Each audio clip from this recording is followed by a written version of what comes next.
Welcome to One on One. I'm Martin Falls, very pleased to have Miss Bernadette Pickett.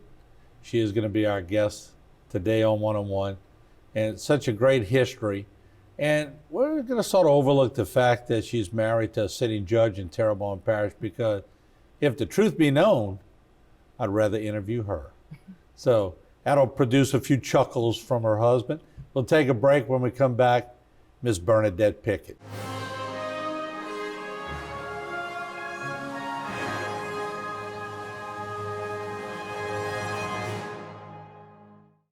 One on One is brought to you by the Law Office of Waits and Downer.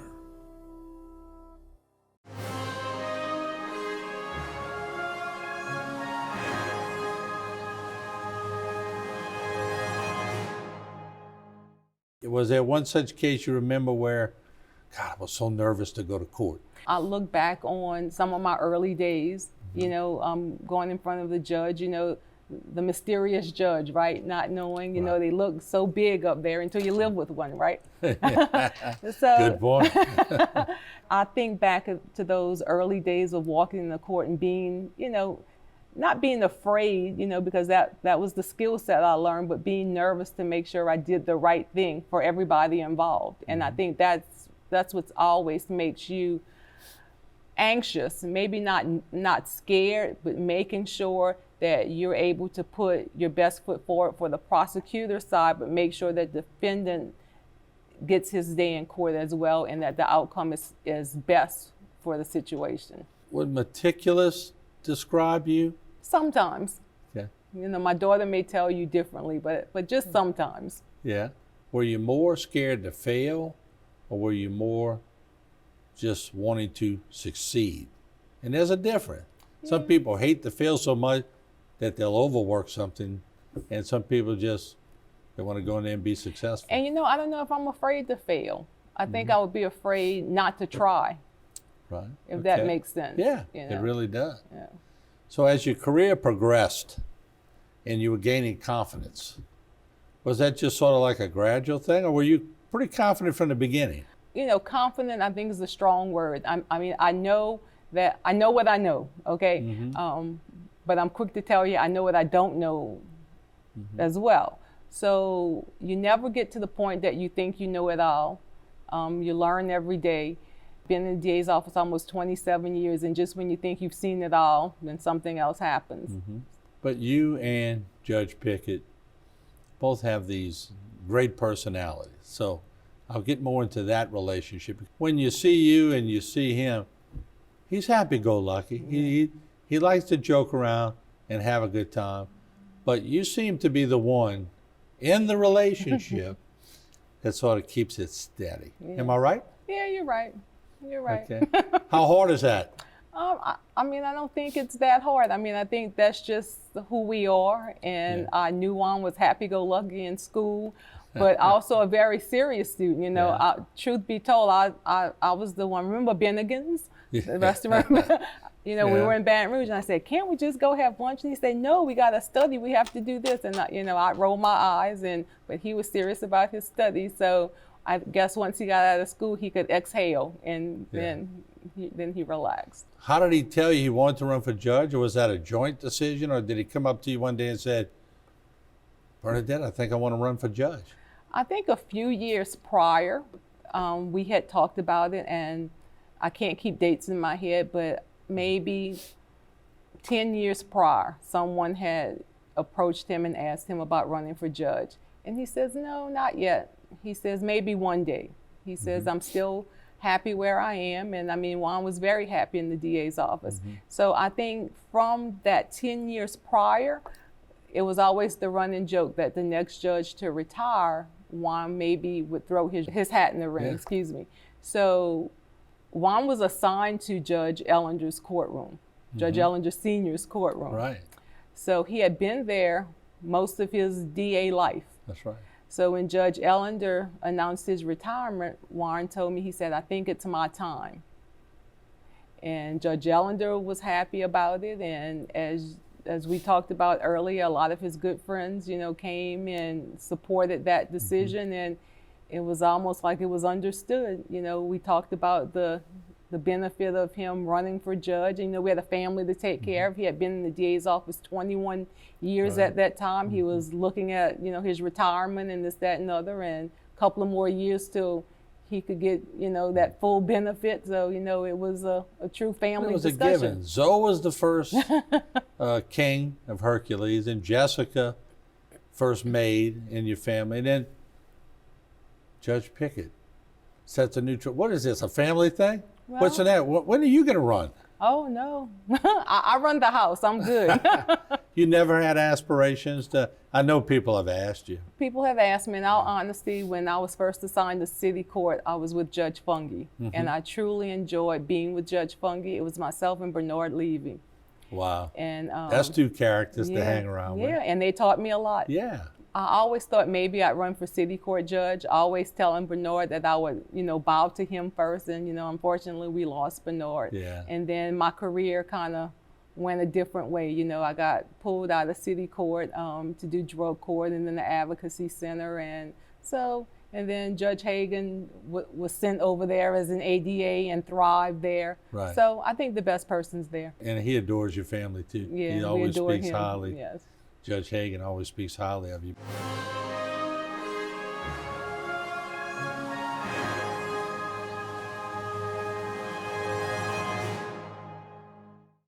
For all of your cases, including those with catastrophic significance, call Waits and Downer Law Firm.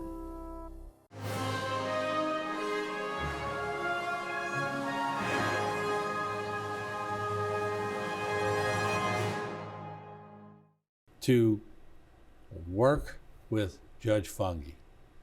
What a character, what an individual, what a historian. You're right. And I mean, a true teacher, Yeah.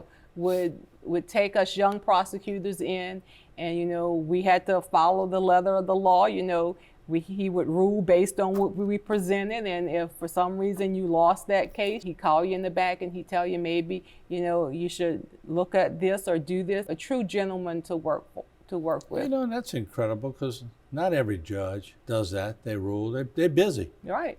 But for him to take the time to say, maybe, well, Bernadette, if you would have That's right. maybe going down this road, it might have been different. And you were probably going, but you learn from it. I learned from it, and as well as when I would win cases, he'd say, see, this was good or that, or maybe the defense was lacking here. And it wasn't every time, but like you said, once in a while, we'd have these conversations, and just a true gentleman and a true person who cared about what he was doing and making sure that, the best verdict was rendered for that situation. I guess as an ADA, too, you got to be able to judge personalities.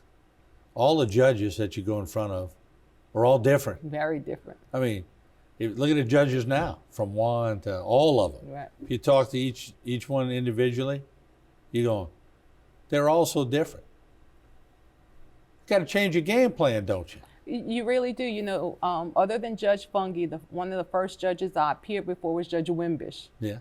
And he was just so laid back, but yet the true picture of what you think a judge, if you were watching a TV program or reading a book, the true picture of what you thought a true Southern judge would look like, the personification of professionalism, but yet very soft-spoken and willing to help you. And so he was a statesman. Yes, very good word, very good word. He was a statesman. And you're right, you could barely hear him sometimes I used to go cover news stories in the courtrooms, and some judges you could hear very well, some you had to really tune in to hear.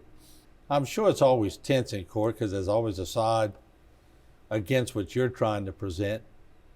Anything funny ever happened that you recall? I guess we always had funny moments, and it's funnier than you would think. And granted, we're dealing with people's lives, anything from a stolen bicycle to a murder. That stolen bicycle is the most important thing to that victim at the time. I guess my best recollection of really being in court week after week is the camaraderie between the parties. The lawyers are there to do their job, and they're giving it their all when they're in front of that judge, and the prosecution is arguing why this person should be found guilty. The defense is arguing why the person should not be.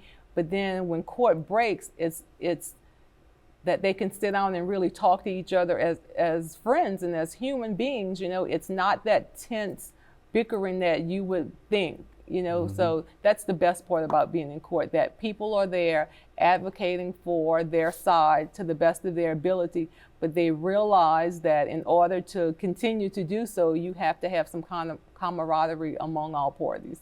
I was asked to be a expert, whatever that means, on audio visual, and I was giving a presentation in a court case, and I remember Judge Barenberg was the judge. And he said, Martin, can I see you at the bench?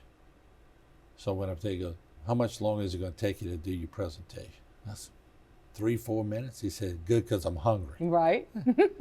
Yes, sir, Judge. Right. And I wrapped it up. So the judges rule, don't they? The judges rule, yes, they do. And they rule, and that's their job, but they do realize that each party needs to put on the best for their particular side, and they won't rush you all the time.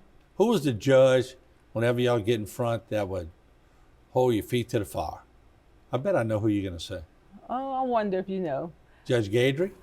Yep. That's the first person that came to mind. And the true gentleman, but was the letter of the law and expected you to come into his courtroom prepared. No matter who you were. No matter who you were. And they all expect you to be prepared and come in, but you knew Judge Gadry wasn't going to let you slide, nor should he have. Yeah, I was in his courtroom one time covering a story, and somebody's cell phone went off. Oh, yeah.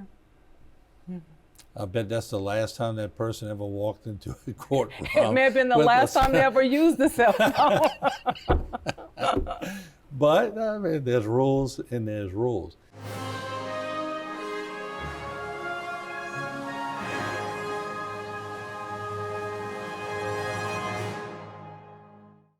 For all of your cases, including those with catastrophic significance, call Waits and Downer Law Firm.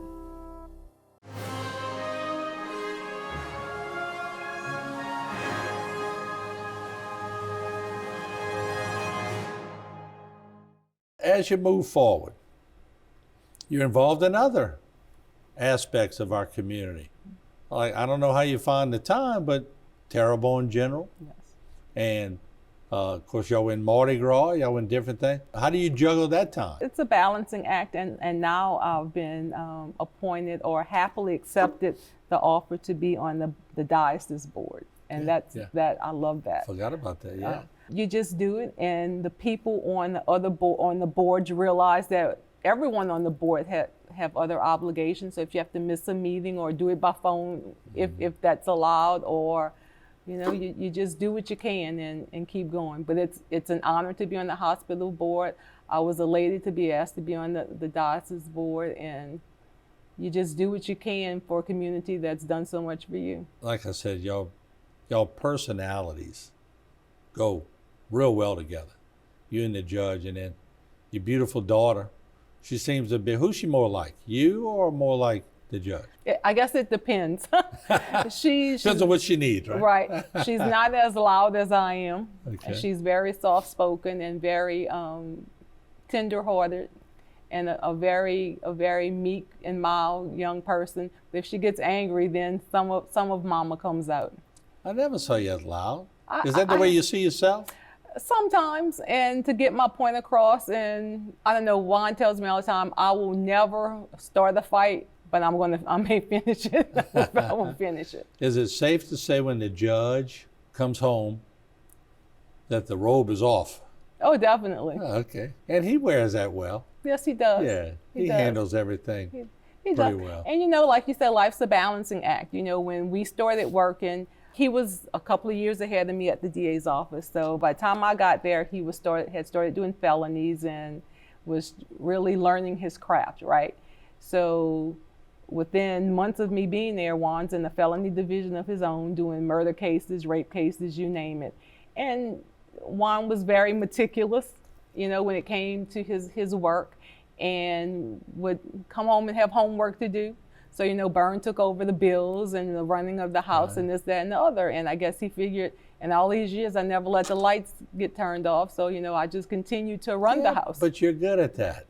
Right. I don't know if you like to do it, but you're good at it. And you know, I enjoy running the house, so to speak. I enjoy making sure things get done. I enjoy that at the office. You know, I don't know if I'm a self-proclaimed fixer. You know, you bring me the problem and I'll try to work it out for you and get it done.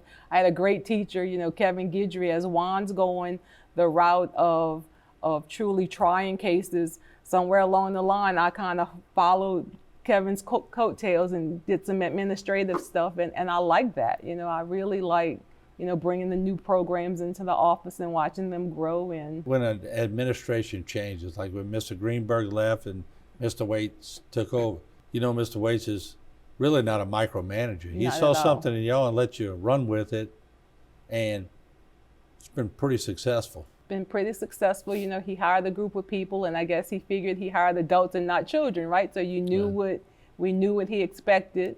We knew his law career. We knew he wanted to be successful, and he gave us the opportunity to shine and really let us shine, and would give us the credit for things that maybe should have been more to him, but allowed us to shine. As we close, if I were able to get, let me throw names on, Angelique Barker, who you work with, Mike Barker, the judge, all living relatives, even deceased relatives, and Mr. Greenberg, Mr. Waits.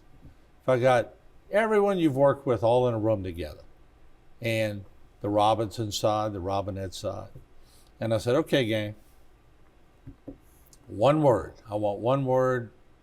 Let's get a consensus to describe Bernadette Pickett. What would you hope the one word would be? Loyal. Perfect. It's a perfect word for you, because you are very loyal. Where'd you get that from? I have great parents, and you know, I guess everyone would say that. You know, my mom, as I said, was a nurse by profession, and stayed home to raise her 5 girls. And my dad, I just adored. You know, when I lost him, it was just, never thought you'd get over that, right? But you have him on your arm. I do. I have him. Yeah. You were explaining the tattoo. Explain that as we close. It's just a henna tattoo. We're in Florida for a conference, and my sister's there, my older sister's there, and she dared me to get the henna tattoo that all the 9 and 10-year-old kids were getting in the lobby. Yeah. So the first thing that came to my mind was a picture of my dad's tattoo that That's I hadn't cool. seen in person in over 10 years. So here it is. So that's a tribute to your dad. Yes. On your left arm. Yes. Fantastic. Thank you so much for what you do for the parish. I mean, it's incredible. And just to watch you ascend, but to take a step aside so other people can flourish, like your husband, to do things. You made a lot of sacrifices, so I want to thank you for that. And you just keep being who you are. Well, I appreciate that, but nothing was a sacrifice. It was all a pleasure. So thank you for Wow. everything. All right. Thank you.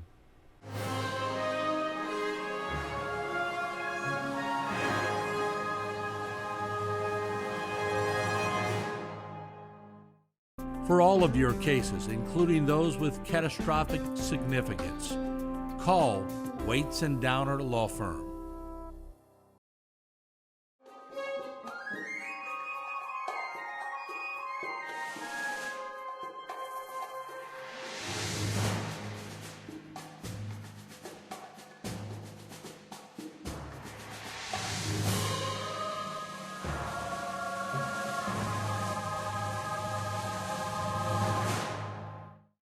This one-on-one program has been brought to you by the law offices of Waits and Downer.